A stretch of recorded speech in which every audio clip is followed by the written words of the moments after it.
विमल पोलो जुबा केसरी, हर पल मनाओ केसरी त्योहार। आप बोलिए। अब विजय जी पहले महाभियोग पर ही बोलिए। विजय जी देखिए, महाभियोग एक कॉन्स्टिट्यूशनल राइट है और ये बहस मुझे हैरानी हो रही है कि वाजपेयी जी जैसे लोग, जो विद्वान लोग, बता लो कितने हैं, जो विद्वान लोग हैं, पार्लियामेंट की प्रैक्टिसेस को जानते हैं, लॉयर हैं, वो इस पर कह रहे हैं, नंबर बताने हैं आपको कि नंबर है कि नहीं है।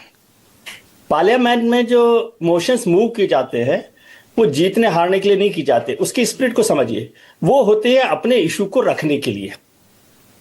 उसका मत हमेशा ही विपक्ष तो हारता है। कौन सा मोशन ऐसा है जिसको जीता जाता है जो सरकार के खिलाफ? वो नो कॉन्फिडेंस भी हारते हैं, वो विपक्ष में और मोशन होते हैं वो भी हारते हैं, बिल पर भी जो अमेंडमेंट्स होते हैं उसमें भी हारते हैं, इवन जो पार्लियामेंट्री कमेटी होती है उसमें भी हारते हैं। तो इसका मतलब या तो आप पार्लियामेंट्री प्रोसेस की स्पिरिट को नहीं समझते या उसको खारिज कर रहे हैं। मोशन मूव करने का कतई मतलब नहीं होता कि इसको जीतना है। मतलब जीत जाए तो अच्छी बात है, नहीं जीत रहे, वो होता है अपने इश्यू को आम आदमी तक या रिकॉर्ड पर, ऑन रिकॉर्ड पार्लियामेंट में रखना। ठीक है, तो इसलिए पार्लियामेंट के लिए महाअभियोग लाए। इससे पहले वो चेयरमैन साहब के लिए भी ला रहे थे, हाँ, धनखड़ साहब थे तब। जजेस के खिलाफ भी लाए हैं और सरकारें और पार्टियां भी पहले भी लाई हैं, ऐसा नहीं है कि नहीं लाई हैं। इसलिए ये डिबेट ही गलत है। जो लोग इस डिबेट को करते हैं, मैं समझता हूं वो पार्लियामेंट्री प्रोसेस को ठीक से डिफाइन नहीं करे। समझते तो हैं, वाजपेयी जी को तो मैं जानता हूं वो समझते ही हैं सब बातों को, लेकिन वो वकील हैं तो वो किस साइड खड़े हैं उससे डिफाइन करते हैं। ठीक है। तो ये तो हुआ मसला महाअभियोग का। अब ये तो उनको पार्टी को तय करना है कि लेकर आना है कि नहीं लेकर आना है, क्या वो मुद्दे रखते हैं नहीं रखते। इस पर तो मैं क्या राय दूंगा, ये तो सप्रा साहब और तिवारी जी और जो लोग हैं वो मिलकर करेंगे। और उनकी क्या वो सब लोग मिल रहे हैं इस पर, ये भी मुश्किल है। ठीक है, क्या नहीं मिल रहे इस पर भी मुश्किल है। दूसरी बात, एसआईआर को लेकर काफी चर्चा हम लोग कर रहे हैं। तो एसआईआर पर बिहार में जो कुछ हो गया, उसके बाद अभी यहां पर हो रहा है। सुप्रीम कोर्ट ने जब कहा तो आपने उसमें आधार को शामिल किया, ये सब शामिल किया, लेकिन मोटे तौर पर विपक्ष ये साबित नहीं कर पाया कि एसआईआर बहुत गलत तरीके से हुई है।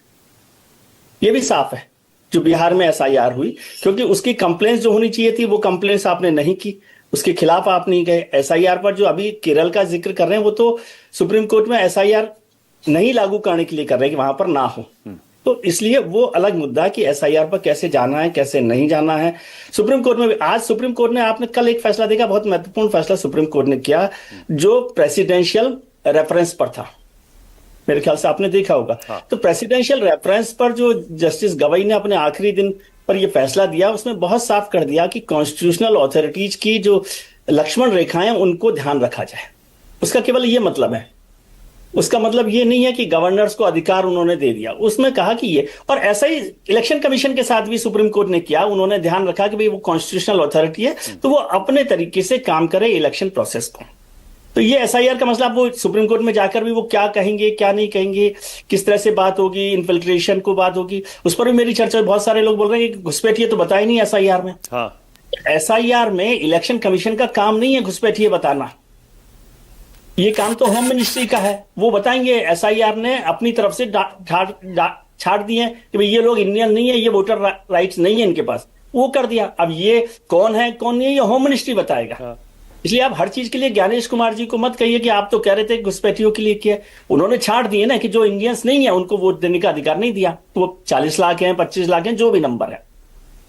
तीसरी बात, एक और जरूरी बात करना चाहता हूं जिस पर अभी चर्चा हो रही है, ये फ्रीबीज को लेकर इलेक्शंस के दौरान।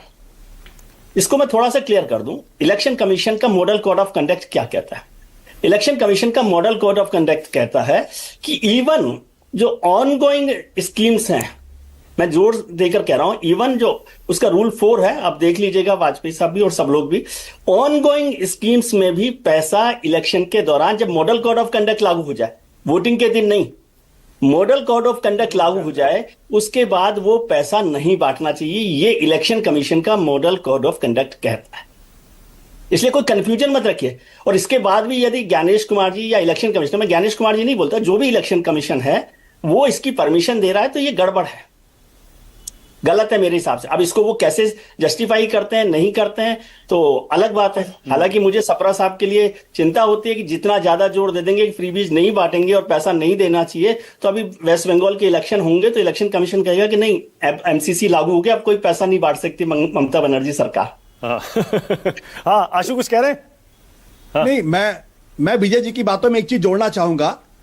उन्होंने कहा कि जो लोगों के नाम नहीं थे वो नाम हटा दिए, और इलेक्शन कमीशन का मैंडेट नहीं है कि वो विदेशी की आइडेंटिफिकेशन करे। बिल्कुल सही बात है। क्या इलेक्शन कमीशन ने ऐसे लोगों को आइडेंटिफाई किया है जिनके ऊपर उन्हें संदेह है कि यह भारत के नागरिक है या नागरिक नहीं है? और क्या ऐसी कोई लिस्ट गृह मंत्रालय को दी है क्या?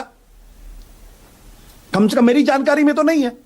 नहीं, वो आशुतोष आप सही कह रहे हैं, लेकिन जब एसआईआर का वो नोटिफिकेशन आया था उसमें लिखा है बाकायदा, उसमें लिखा है कि जो भी डाउटफुल वोटर्स होंगे उनको बाकायदा जो भी अप्रोप्रिएट अथॉरिटीज हैं, मिनिस्ट्रीज हैं, उनको उन नामों को फॉरवर्ड किया जाएगा, उसमें लिखा है बाकायदा। बिल्कुल। तो आज के ट्रांसपेरेंसी डिमांड यह करती है कि क्या ऐसी कोई लिस्ट बनी है क्या ऐसी कोई लिस्ट अमित शाह जी को फॉरवर्ड की गई है क्या? यह मेरा प्रश्न है। मेरी जानकारी में नहीं। अगर आप लोगों की जानकारी में तो बता दें मुझे। नहीं, अभी तक कुछ नहीं बताया उसमें। सही कह रहे हैं, वाजिब सवाल है, और ये होम मिनिस्ट्री जवाब दे। मेरा कहना केवल ये था कि होम मिनिस्ट्री इस पर जवाब दे। 2850 घुसपैठिए निकाले हैं, तो ये क्या करेंगे? हाँ, वाजपेयी जी कुछ कहना चाह रहे थे। हाँ, वाजपेयी जी बोलिए। मैं सिर्फ ये कहना चाह रहा हूं कि इलेक्शन कमीशन का रोल ये नहीं है कि वो घुसपैठिए पॉइंट आउट करे, ये है ही नहीं। देखिए, घुसपैठियों का एक पॉलिटिकल मामला है, वो होम मिनिस्ट्री देखेगी कि घुसपैठियां नहीं होनी चाहिए, इसमें कहां दो राय है। लेकिन election commission can not point out कि ये फला घुसपैठिया जी। हाँ, वो ये नाम तो काट देगा। और एसआईआर में सिर्फ एक ही चीज हो रही है कि वोटर की लिस्ट से नाम कट रहे हैं और ऐड भी नहीं होंगे। ऐड का अलग प्रोसेस है, इसके अलावा कुछ नहीं हो रहा। तो अगर वोटर लिस्ट शुद्धिकरण हो रही है जनाब, तो उसमें क्या ऐतराज है? बोलिए आशुतोष। सवाल इस बात का है। एक और विजय जी ने कहा कि वो जो फी वाला स्कीम जो है ना, वो इलेक्शन कमीशन ऑन गोइंग, वो रूल मैंने पढ़ा है, उसमें इलेक्शन कमीशन को ही पावर है कि once you take the permission then permission can be granted. और बिहार के केस में the state of Bihar has taken a permission from the election commission कि ये इस तरह की स्कीम हमने फला तारीख को फॉर्म की और उसका ये शेड्यूल है पेमेंट का। लेकिन एक चीज ऑलरेडी एक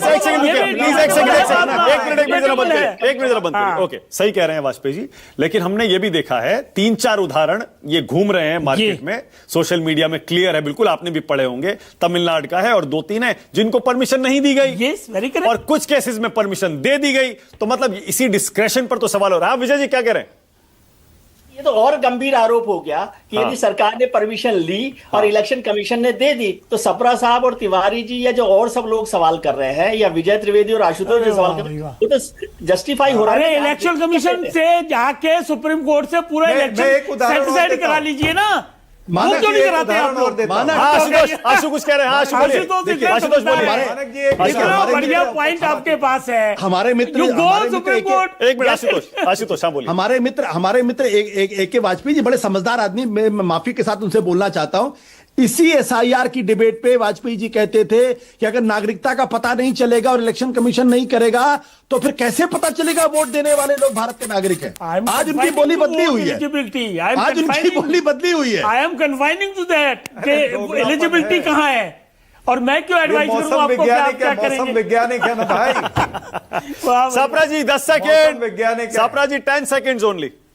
हाँ, देखिए, मैं निर्वाचन आयोग के दोगलेपन का और एक उदाहरण देना चाहता हूं। केरला किस विषय पर कोर्ट में गया है कि वहां पर लोकल बॉडी के चुनाव है। महाराष्ट्र के अंदर क्यों नहीं एसआईआर हो रहा? क्योंकि यहां पर लोकल बॉडी के चुनाव है। जब महाराष्ट्र में निर्वाचन आयोग और निर्वाचन आयुक्त तो यहां पर एसआईआर नहीं करना ठीक है। जफर इस्लाम, तो फिर जफर भाई 20 सेकेंड जो है, जफर भाई 20 सेकेंड। केरल में भी तो लोकल बॉडी। अरे भाई देखिए, ऐसा है कि सप्रा जी को और उनकी पार्टी को वहां के बीएलएस को बोलना चाहिए कि भाई अगर कोई कंप्लेन है तो करो। टीवी पे आके बोलने से क्या फायदा? जमीन में अपने बीएलएस को बोलिए कि कंप्लेन करे। बंगाल में हिदायत दे दीजिएगा, आसाम में दे दीजिएगा, फिर आपको और भी साफ क्लैरिटी आ जाएगी कि बिहार में जब एक्सरसाइज हुआ तो मृत्यु हुए लोगों की लिस्ट में नाम थी वो हटा दिए गए।